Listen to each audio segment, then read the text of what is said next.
Lipton Tea and Lipton Soups present Inner Sanctum Mysteries.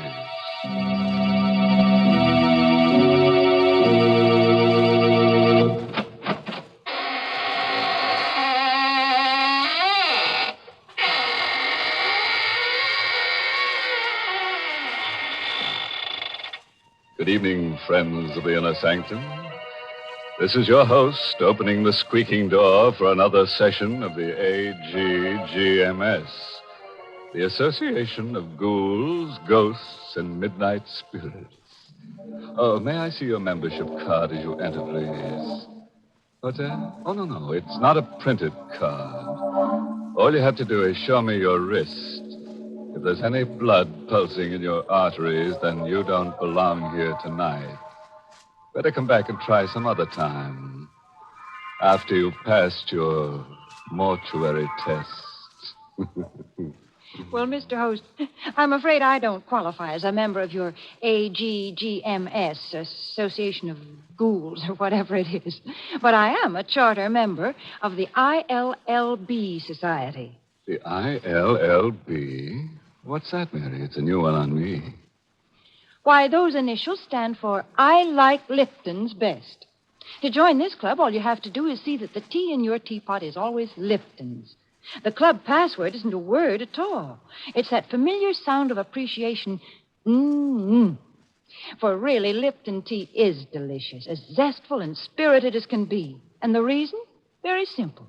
It's Lipton's brisk flavor. Brisk, you know, is the tea expert's own word for the lively, full-bodied flavor of Lipton tea. That brisk flavor has made a lot of friends, for more folks buy and enjoy Lipton's than any other tea in the world. So try a cup of Lipton tea yourself. I know you'll say, as so many others do, I like Lipton's best.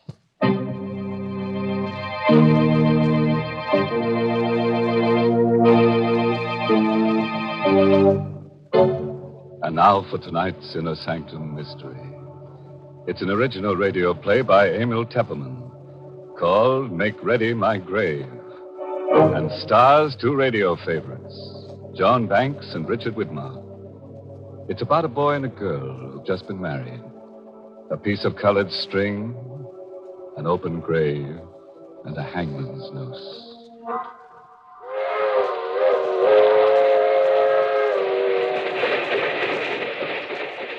That train is the Southeast Limited. See it? Long, sleek, and powerful, clicking off the miles and the humming rails. A masterpiece of 20th century mechanical perfection. Nothing about it to suggest lurking hate or fear or superstition or death. But let's take a look into compartment A, car 17. John and Betty Loomis, just married, are going for their honeymoon to John's ancestral estate. John, I'm so happy. How soon do we get to Louisville? In about an hour, Betty. Just think, I married into one of the oldest families in the state. I hope you'll be very happy, darling. Oh, I will. You do love me, don't you, John? Of course I do, baby. I'll always love you. Always. No matter what happens. What do you mean, no matter what happens? What could happen? John, something's bothering you. No, it's nothing at all. You're hiding something. There's something you haven't told me. It's nothing, Betty. It's nothing to worry about. You don't want to tell me? No, not now. Maybe later. Why are you playing with that piece of yellow string? What? You've been playing with it ever since we came onto the train. Gosh, I never noticed. I watched you. You've been tying a knot in it. A knot? Good Lord. I must have tied it without knowing what I was doing. You've tied it into a noose. A hangman's noose. I don't know how I came to make it or where I picked it up. Well, it's only a piece of string. Yes, it's only a piece of string. Betty. What is it, John? Here, take this. A gun? Take it. But why? If I should ever try to... If I should ever try to strangle you, please listen to me. If I should ever try to strangle you, promise me to use that gun on me. What are you talking about? Lomasville, next stop. Oh, Next stop, Lomasville. This is where we get... John, what's this all about? That piece of yellow string and now this gun. Put it away, Betty, and remember what I said. Don't ever forget it.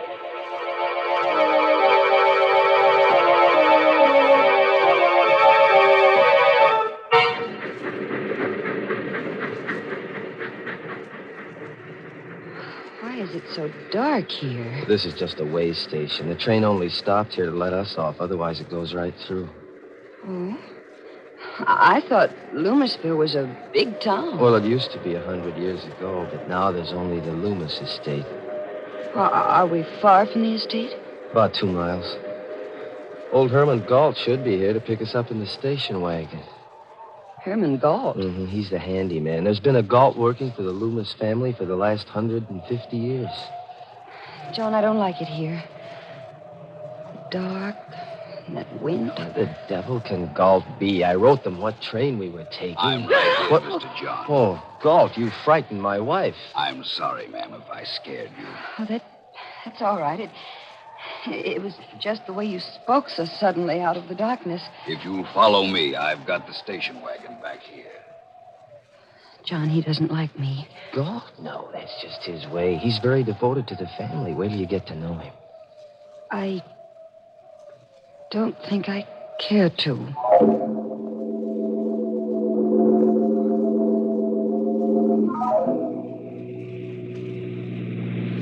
Johnny, he's driving too fast. It's so dark. Don't worry, Betty. Galt knows this road like the back of his hand. We'll be there in a few minutes. I'm frightened.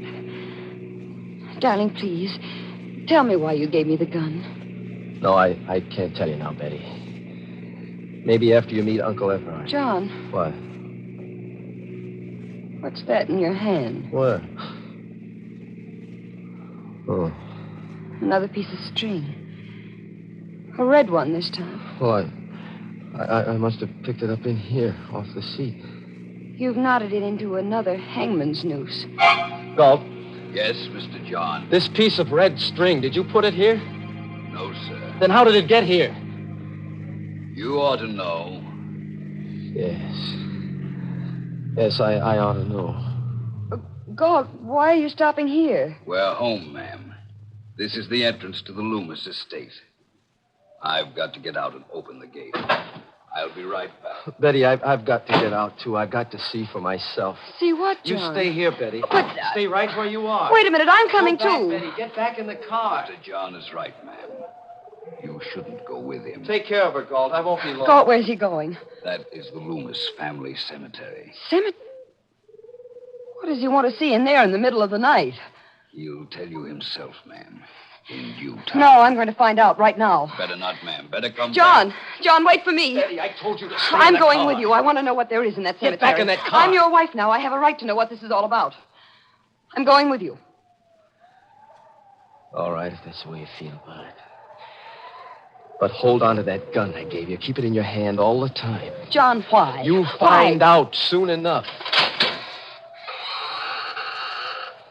This is the gate of the family cemetery. All the Loomises and their wives are buried here. It's so shadowy. White tombstones look like ghosts. Hold my hand, John. No. Just hold on to that gun. John, whose grave is this with the high tombstone? My great-grandfather's, Stuart Loomis. He founded the Loomis estate. This is my grandfather's grave. His wife. Here's my father. My mother. And that's all. That should be all. What do you mean? Come over here. This is what I came to see. This is what I've been afraid of. John. John, it's an open grave. Freshly dug. Yes, Betty. It was just dug tonight. But Who is it for? Betty, darling, I'm afraid it's for you.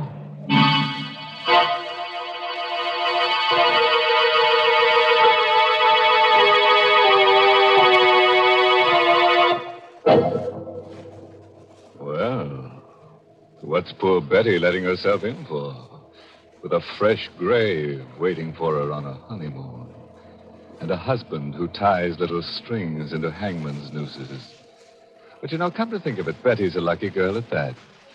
How many girls who get married nowadays can count on finding a nice, snug place all ready for them to lie down in and rest?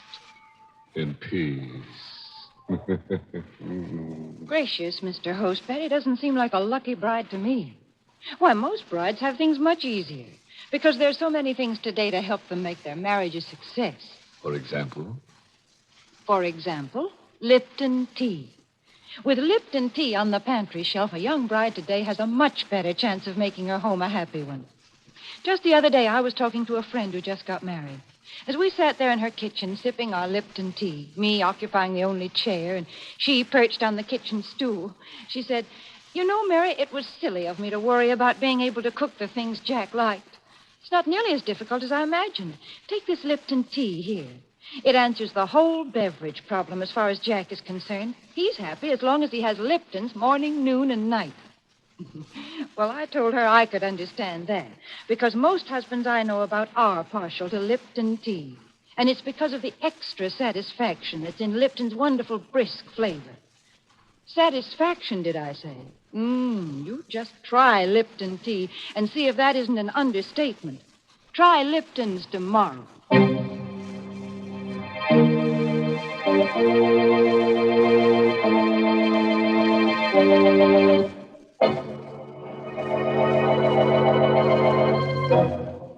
Now, let's hurry back to our date in a graveyard. Remember? With poor Betty, whose husband has just told her he's afraid the freshly dug grave is for her. John, what do you mean? Who dug this grave for me? Who? If I told you, you'd think I was crazy. No, you've got to tell me. If I'm in danger, I have a right to know. Was it Galt? Your Uncle Everard? No, at least I don't think so. His wife, Christine.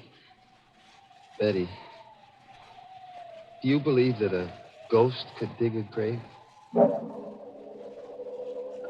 Ghost?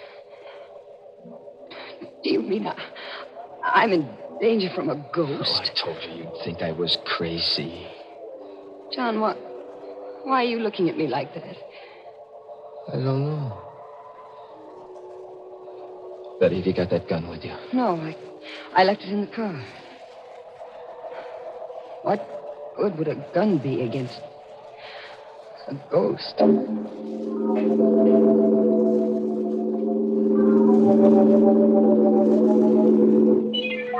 There's the station wagon still waiting at the gate, but I don't see Galt. Maybe he went up to the house. Galt, where are you? Hello there, John. What's up? Uncle Everard. What happened to Galt? He came up to the house.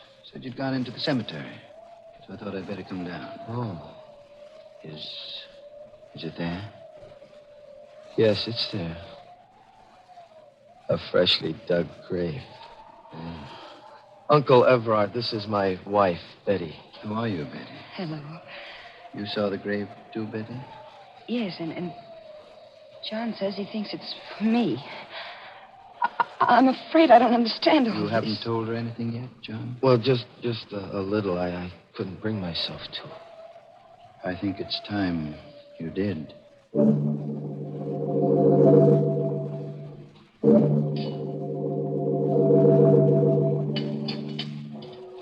More tea, Betty?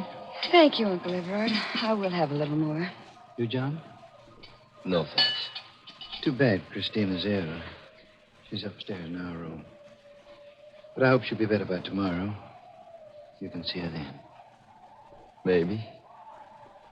What do you mean? That grave out there.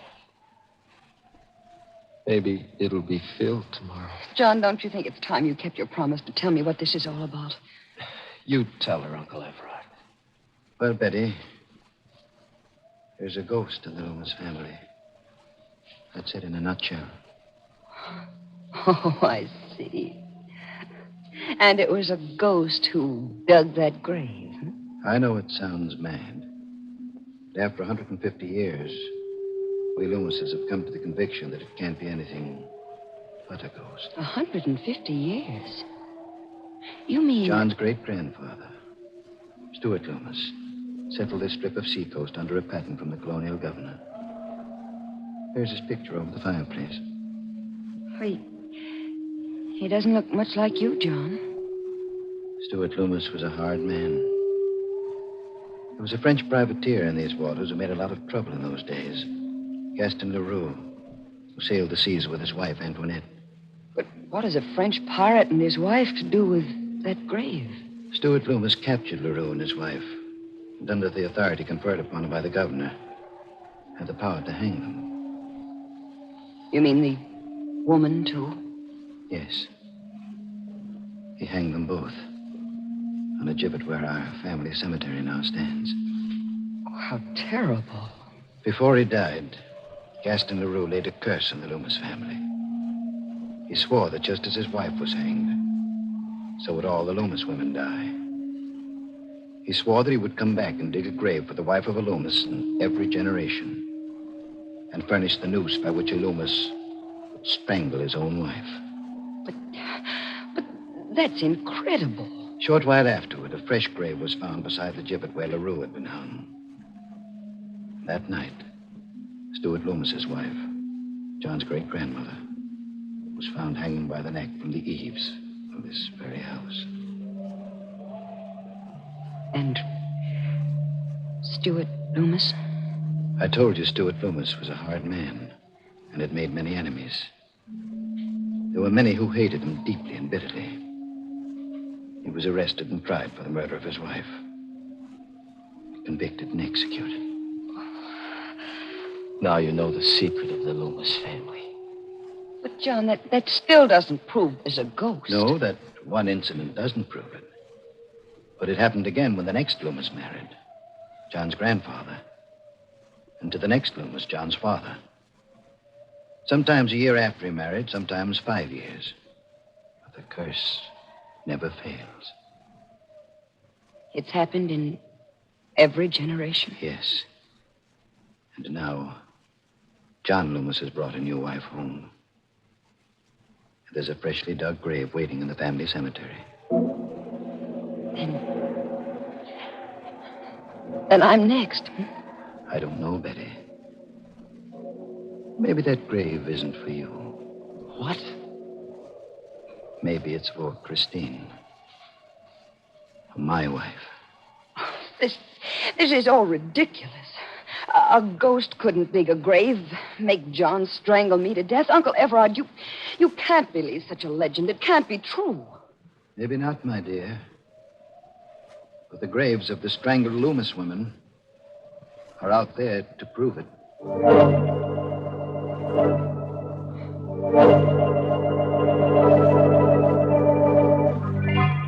Well, this is your room, Betty.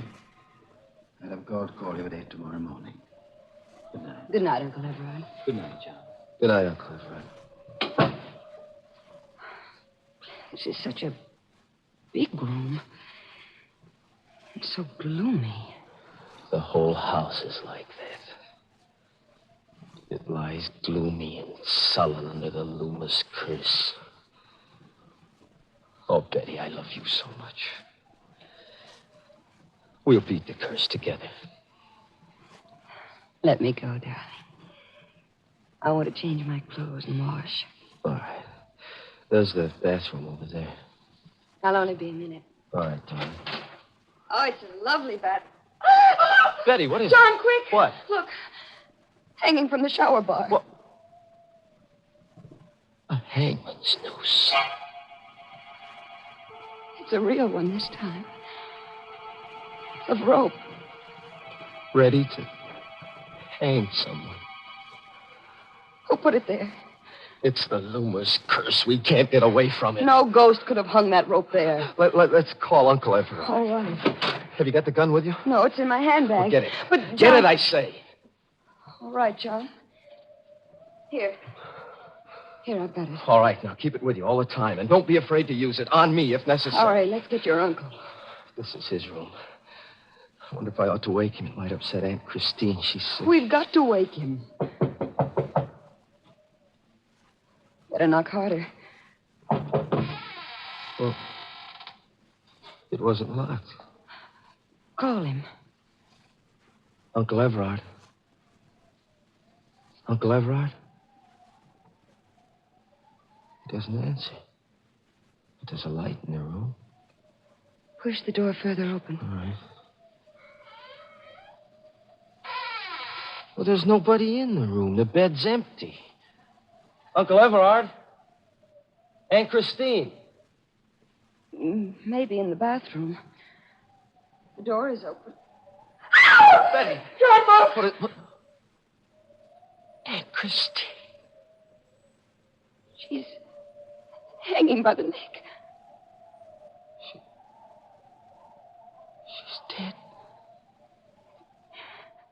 It's the same kind of a noose as in our bathroom. Uncle Everard hanged her. It's the Loomis curse catching up with us.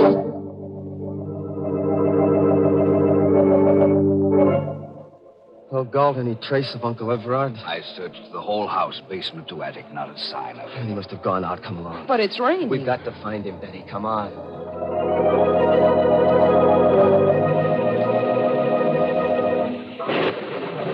So dark out here, how will we ever find him? I have a flashlight, ma'am. You look. What? Fresh footprints in the slush. Oh, they must be Uncle Everard's. They lead down toward the cemetery. Come along, Galt. Here, Mr. John, you can see for yourself. The footprints lead right to this new grave. But why did he come here? There's the answer, Betty. A cross at the head of the empty grave. Throw your flashlight on it, Galt. There's something written on it. It says, Christine Loomis. Betty, what is it? Look. Over there. Another grave. He's dug another one. There's a cross on this one, too. Does it say anything? Yes. Yes, it does. It says, Betty Loomis.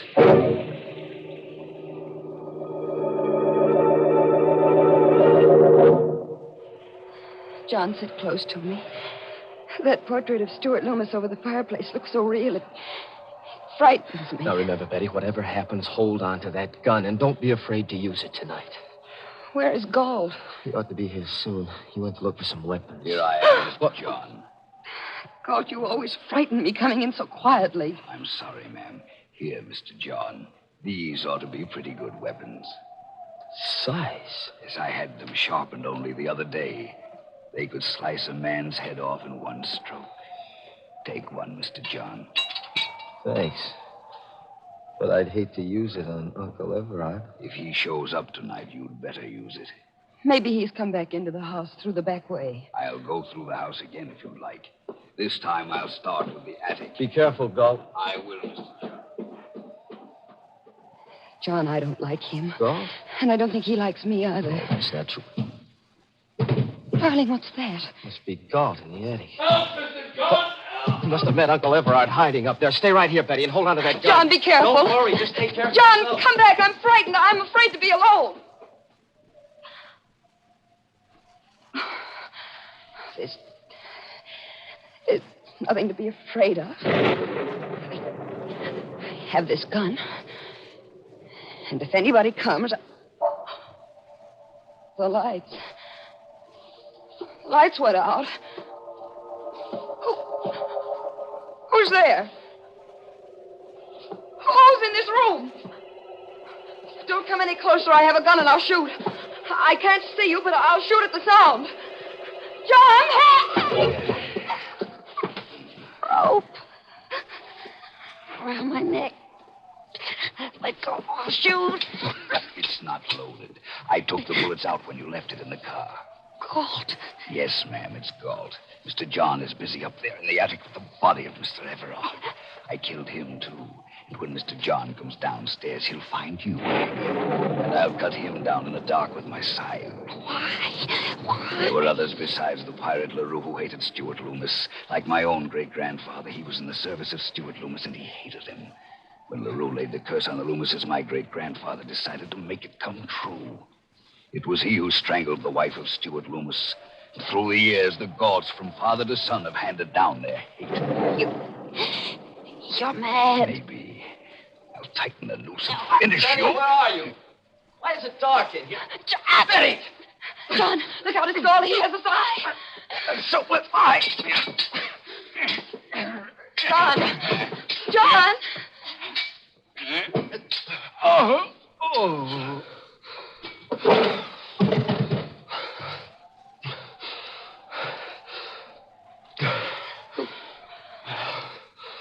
Who is it? Darling, where are you? Here, John, here. Oh, darling. Betty, we finished forever with the Loomis curse.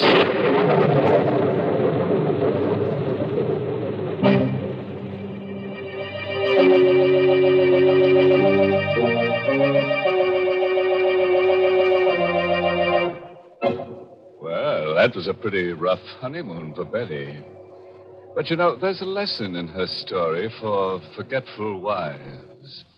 Yes, if you keep tying little colored strings to your fingers to remind you of things and you still can't remember them, why not try a rope neatly tied around your neck? It's sure to help you forget. Oh, dear, Mr. Host, there you go telling our listeners how to forget things when I've got something for them to remember. Oh, I didn't realize that, Mary. What is it you want them to remember? It's Lipton tea, folks. And you don't need any string tied on your finger or any such reminder. To make sure you get it when you visit your grocer's tomorrow, just remember that Lipton's is the tea with the wonderful brisk flavor. The fine quality tea that gives you all the goodness nature meant tea to have. I wish you'd try a cup of Lipton's soon, because it's so delicious. Just ask your grocer for Lipton's. Remember, Lipton's is the tea with brisk flavor.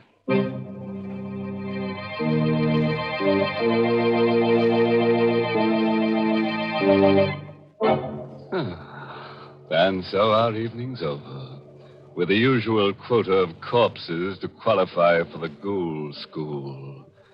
We're working on a special matriculation for bachelor ghouls. In case you didn't know, a bachelor ghoul is one who believes that two can die as cheaply as one. Oh, by the way, this month's Inner Sanctum mystery novel is I Hate Blondes by Wolf Kaufman. And next week, the makers of Lipton Tea and Lipton Soups will bring you another Inner Sanctum story directed by Hyman Brown and called Dead Man's Turn. It's a little night course in murder, that's all. As you have your choice of majoring in choking, shooting, drowning. But why don't you just listen in to Inner Sanctum next week and you'll get all the inside told. Oh, yes, next week part of the country goes on daylight saving time. If your area remains on standard time, tune in to Inner Sanctum 1 hour earlier. Until then, good night. Pleasant dreams.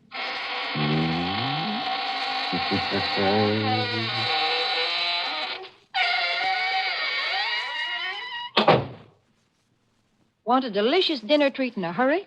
Then Lipton's noodle soup mix is the thing for you. In just a few quick minutes, you have a grand-tasting chickeny soup ready to serve. Lipton's noodle soup is full of tender, golden noodles and seasoned to perfection. And it's economical, too. Costs less and makes lots more than ordinary canned soups. Just ask your grocer for Lipton's noodle soup mix. Your family will love it. And don't forget to tune in next week for another Inner Sanctum mystery. This is CBS, the Columbia Broadcasting System.